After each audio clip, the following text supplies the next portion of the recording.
Yesus diserahkan kepada Pilatus. Kematian Yudas.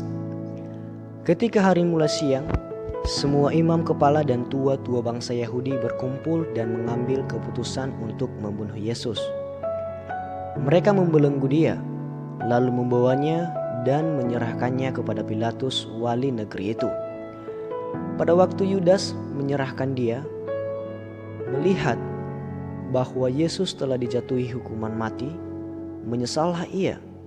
Lalu ia mengembalikan uang yang 30 perak itu kepada imam-imam kepala dan tua-tua dan berkata, "Aku telah berdosa karena menyerahkan darah orang yang tak bersalah." Tetapi jawab mereka, "Apa urusan kami dengan itu? Itu urusanmu sendiri." Maka ia pun melemparkan uang perak itu ke dalam bait suci, lalu pergi dari situ dan menggantung diri. Imam-imam kepala mengambil uang perak itu dan berkata, "Tidak diperbolehkan memasukkan uang ini ke dalam peti persembahan, sebab ini uang darah." Sesudah berunding, mereka membeli dengan uang itu tanah yang disebut tanah tukang periuk untuk dijadikan tempat pekuburan orang asing. Itulah sebabnya tanah itu sampai pada hari ini disebut tanah darah. Dengan demikian genaplah firman yang disampaikan oleh Nabi Yeremia. Mereka menerima 30 uang perak, yaitu harga yang ditetapkan untuk seorang menurut penilaian yang berlaku di antara orang Israel. Dan mereka memberikan uang itu untuk tanah tukang periuk, seperti yang dipesankan Tuhan kepadaku. Yesus di hadapan Pilatus. Lalu Yesus dihadapkan kepada wali negeri, dan wali negeri bertanya kepadanya, "Engkaukah raja orang Yahudi?" Jawab Yesus, "Engkau sendiri mengatakannya." Tetapi atas tuduhan yang diajukan imam-imam kepala dan tua-tua terhadap dia, ia tidak memberi jawab apapun. Maka kata Pilatus kepadanya, "Tidakkah engkau dengar betapa banyaknya tuduhan saksi-saksi ini terhadap engkau?" Tetapi ia tidak menjawab suatu kata pun, sehingga wali negeri itu sangat heran. Telah menjadi kebiasaan bagi wali negeri untuk membebaskan satu orang hukuman pada tiap-tiap hari raya itu atas pilihan orang banyak. Dan pada waktu itu ada dalam penjara seorang yang terkenal kejahatannya yang bernama Yesus Barabas. Karena mereka sudah berkumpul di sana, Pilatus berkata kepada mereka, "Siapa yang kamu kehendaki kubebaskan bagimu? Yesus Barabas atau Yesus yang disebut Kristus?" Ia memang mengetahui bahwa mereka telah menyerahkan Yesus karena dengki. Ketika Pilatus sedang duduk di kursi pengadilan, istrinya mengirim pesan kepadanya, "Jangan engkau mencampuri perkara orang benar itu, sebab karena dia aku sangat menderita dalam mimpi tadi malam." Tetapi oleh hasutan imam-imam kepala dan tua-tua, orang banyak bertekad untuk meminta supaya Barabas dibebaskan dan Yesus dihukum mati. Wali negeri menjawab dan berkata kepada mereka, "Siapa di antara kedua orang itu yang kamu kehendaki kubebaskan bagimu?" Kata mereka, "Barabas." Kata Pilatus kepada mereka, "Jika begitu, apakah yang harus kuperbuat dengan Yesus yang disebut Kristus?" Mereka semua berseru, "Ia harus disalibkan." Katanya, "Tetapi kejahatan apakah yang telah dilakukannya?" Namun mereka makin keras berteriak, "Ia harus disalibkan." Ketika Pilatus melihat bahwa segala usaha akan sia-sia, malah sudah mulai timbul kekacauan, ia mengambil air dan membasuh tangannya di hadapan orang banyak dan berkata, "Aku tidak bersalah terhadap darah orang ini, itu urusan kamu sendiri." Dan seluruh rakyat itu menjawab, "Biarlah darahnya ditanggungkan atas kami dan atas anak-anak kami." Lalu ia membebaskan Barabas bagi mereka, tetapi Yesus disesahnya, lalu diserahkannya untuk disalibkan. Yesus diolok-olokkan. Kemudian serdadu-serdadu wali negeri membawa Yesus ke gedung pengadilan, lalu memanggil seluruh pasukan berkumpul sekeliling Yesus. Mereka menanggalkan pakaiannya dan mengenakan jubah ungu kepadanya. Mereka menganyam sebuah mahkota duri dan menaruhnya di atas kepalanya, lalu memberikan dia sebatang buluh di tangan kanannya. Kemudian mereka berlutut di hadapannya dan mengolok-olokkan dia. Katanya, "Salam, "Hai Raja orang Yahudi."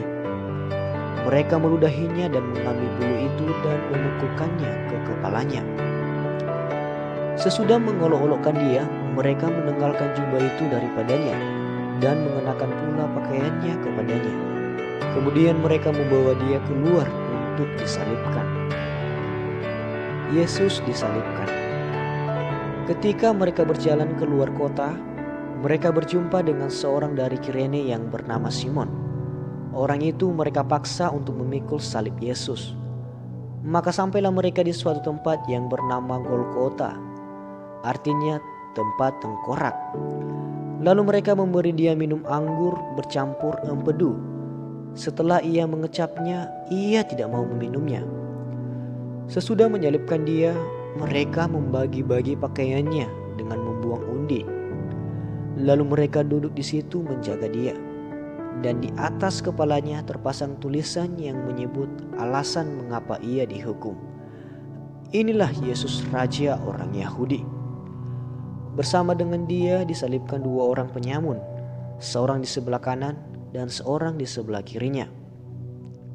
Orang-orang yang lewat di sana menghujat dia dan sambil menggelengkan kepala. Mereka berkata, "Hai engkau yang mau merubuhkan bait suci dan mau membangunnya kembali dalam 3 hari, selamatkanlah dirimu jikalau engkau anak Allah, turunlah dari salib itu." Demikian juga imam-imam kepala bersama-sama ahli-ahli Taurat dan tua-tua mengolok-olokkan dia, dan mereka berkata, "Orang lain yang ia selamatkan, tetapi dirinya sendiri tidak dapat ia selamatkan. Ia Raja Israel, baiklah ia turun dari salib itu, dan kami akan percaya kepadanya." Ia menaruh harapannya pada Allah. Baiklah Allah menyelamatkan dia, jikalau Allah berkenan kepadanya, karena ia telah berkata, "Aku adalah anak Allah."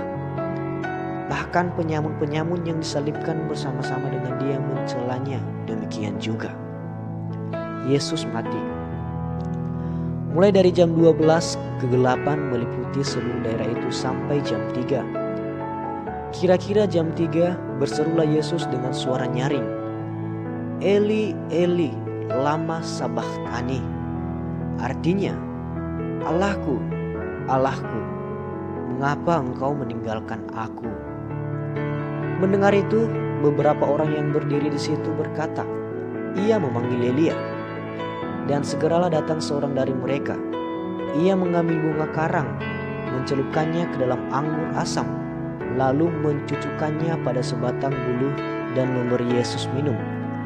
Tetapi orang-orang lain berkata, "Jangan, bagilah kita lihat apakah Elia datang untuk menyelamatkan dia." Yesus berseru pula dengan suara nyaring lalu menyerahkan nyawanya. Dan lihatlah, tabir bait suci terbelah 2 dari atas sampai ke bawah, dan terjadilah gempa bumi, dan bukit-bukit batu terbelah, dan kuburan-kuburan terbuka, dan banyak orang kudus yang telah meninggal bangkit. Dan sesudah kebangkitan Yesus, mereka pun keluar dari kubur, lalu masuk ke kota kudus dan menampakkan diri kepada banyak orang. Kepala pasukan dan prajurit-prajurit yang menjaga Yesus menjadi sangat takut ketika mereka melihat gempa bumi dan apa yang telah terjadi, lalu berkata, "Sungguh ia ini adalah anak Allah." Dan ada di situ banyak perempuan yang melihat dari jauh, yaitu perempuan-perempuan yang mengikut Yesus dari Galilea untuk melayani dia. Di antara mereka terdapat Maria Magdalena dan Maria ibu Yakobus dan Yusuf dan ibu anak-anak Zebedeus. Yesus dikuburkan. Menjelang malam datanglah seorang kaya, orang Arimatea yang bernama Yusuf, dan yang telah menjadi murid Yesus juga. Ia pergi menghadap Pilatus dan meminta mayat Yesus. Pilatus memerintahkan untuk menyerahkannya kepadanya, dan Yusuf pun mengambil mayat itu, mengapaninya dengan kain lenan yang putih bersih, lalu membaringkannya di dalam kuburnya yang baru, yang digalinya di dalam bukit batu. Dan sesudah menggulingkan sebuah batu besar ke pintu kubur itu, pergilah ia. Tetapi Maria Magdalena dan Maria yang lain tinggal di situ, duduk di depan kubur itu. kubur Yesus dijaga. Keesokan harinya, yaitu sesudah hari persiapan, datanglah imam-imam kepala dan orang-orang Farisi bersama-sama menghadap Pilatus. Dan mereka berkata, "Tuan, kami ingat bahwa si penyesat itu sewaktu hidupnya berkata, 'Sesudah 3 hari aku akan bangkit.' Karena itu perintahkanlah untuk menjaga kubur itu sampai hari yang ketiga. Jikalau tidak, murid-muridnya mungkin datang untuk mencuri dia, lalu mengatakan kepada rakyat, 'Ia telah bangkit dari antara orang mati,' sehingga penyesatan yang terakhir akan lebih buruk akibatnya daripada yang pertama." Kata Pilatus kepada mereka, "Ini penjaga-penjaga bagimu. Pergi dan jagalah kubur itu sebaik-baiknya." Maka pergilah mereka, dan dengan bantuan penjaga-penjaga itu, mereka mematerai kubur itu dan menjaganya.